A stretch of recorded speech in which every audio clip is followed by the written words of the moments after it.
I want to thank all of you here. Jackie, are you here? Where's Jackie? I didn't think she was going to be here. The president appeared to look around the room for an audience member, a member of Congress who passed away last month. He seemed to indicate she might be in the room. Of course, she was on his mind. She was of top of mind for the president. He said, Jackie, are you here? Where's Jackie? She must not be here. No, I totally understand. I just explained she was on top of mind. The confusing part is why, if she and the family is top of mind, does the president think that she's living and in the room? I don't find that confusing. I mean, I think many people can speak to sometimes when you have someone top of mind, they're a top of mind. I have John Lennon top of mind just about every day, but I'm not looking around for him anywhere. When you sign a bill for John Lennon as president, then we can have this conversation. Okay, go ahead. Go ahead. Go ahead. These moments of confusion are happening with the race. Go ahead. Excuse me, Americans are watching this and are having concerns. What do you say to that? This is a legitimate question. We need to have some answers. Alright guys, so that was footage of Karine Jean-Pierre desperately trying to explain why in the world was Joe Biden calling on dead people, specifically deceased Congresswoman Jackie Walensky, who tragically died in an accident a month ago. For whatever reason, Joe Biden started calling on her as if she was alive. It was very clear that he either did not know, he wasn't aware that she died at all, or that he forgot. And the White House gave the most piss-poor explanation of what Joe Biden was doing and why he said that I've ever heard in my life. As Affirmative Action Press Secretary Karine Jean-Pierre did her best to spin this propaganda into something that seems like a perfectly normal thing to happen, except it was obvious that she was full of shit, that she was bullshitting throughout the whole press conference, okay? As she made the argument that, yeah, it's totally normal for Joe Biden to call on dead people as if they are alive, not because he forgot about the fact that she was dead or that he wasn't told that she was dead. No, it's because she was at the top of mind, right? She was on his mind. That is why he called out to her as if she was alive. Yeah, some of the most incredible mental gymnastics I've ever seen in my life. But hey, that doesn't stop the cackling hens from coming out here and supporting their leader, Sleepy Joe Biden, by essentially calling people who criticize Joe Biden in his embarrassing / disrespectful gaffe as ageist, right? Calling them ageist, right? You're ageist. You hate old people because you are criticizing Joe Biden for making this mistake, which is exactly what Sonny Hostin said on The View, as the panel of cackling hens seems to buy into Karine Jean-Pierre's ridiculous explanation for why Biden made that mistake in the first place. Take a look. You know, my gosh, come on. You can't go after him for, not giving aid to Florida or not tackling the infrastructure. And he's giving aid to Ukraine. So you can't go after him for that. But you can go after him for forgetting that someone has passed. I mean, and she passed last month, not like 100 years ago. Yeah. Okay? Because we dealt with that as well, where people said, that person who died 100 years ago did a great job. Well, remember, Trump thought Frederick Douglass was still That's what I'm talking about. Oh, that's true. That's what I'm talking about, yeah. Well, we all have, like, when you think about when you grow up, you use the term brain fart, which I hate the word fart. Like, you say, oh, I had a brain fart. And then you have a... what? Come on, Whoopi. I'm sorry.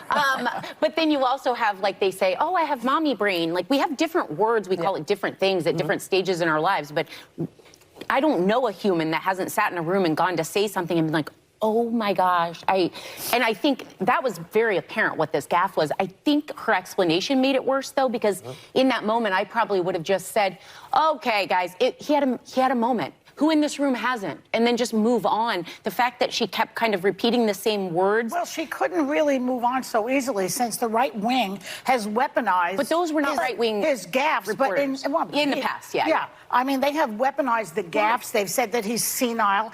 I think what it really shows is that this country is so ageist. This country has a problem with age. You know, you go to other countries and our elders are revered.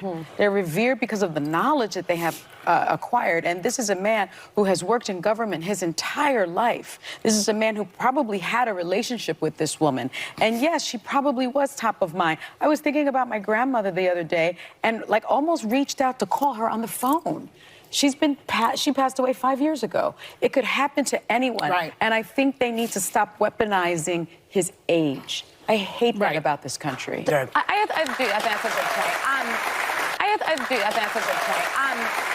My issue was less the comment itself because people do make mistakes. And Biden, by the way, he's been gaffe prone his whole career. I think it's actually an endearing thing about him. It was more the cover-up was worse than the crime. I think she could have just said, it was a mistake. This was a really important issue we were drawing attention to, addressing hunger. Jackie Walorski was a champion of it when she was in Congress and moved on. These were not right-wing reporters. This was ABC No, but they News. reflect what people say. I think it was an indelicate answer, and they gave her a lot of chances to answer. AKA, this is not right-wing propaganda, right? It's not right-wing propaganda to question Joe Biden's mental health, especially considering that it is apparent that he is facing mental deficiencies, right? I mean, that is something that we have seen throughout his presidency. It's not a occasional mistake. Okay, like what happened with Trump, right? Joy Behar had tried to bring up the Frederick Douglass thing, right? That Trump had said something to the effect of Frederick Douglass has done a great job, you know, blah, blah, blah, implying that Frederick Douglass is still alive, okay? And that was not a age-related issue from Trump. That was just the issue of Trump just not really knowing who Frederick Douglass was, right? I mean, let's just keep it 100. That's what that was. It's not that Trump forgot who Frederick Douglass was or that he was having some type of, you know, mental brain fart. No, that wasn't it. He just probably was not all that familiar with Frederick Douglass. I mean, I'm just going to be 100 with you. Okay? Trump does not have the same mental deficiencies as Joe Biden. It's not even close. It's not even close.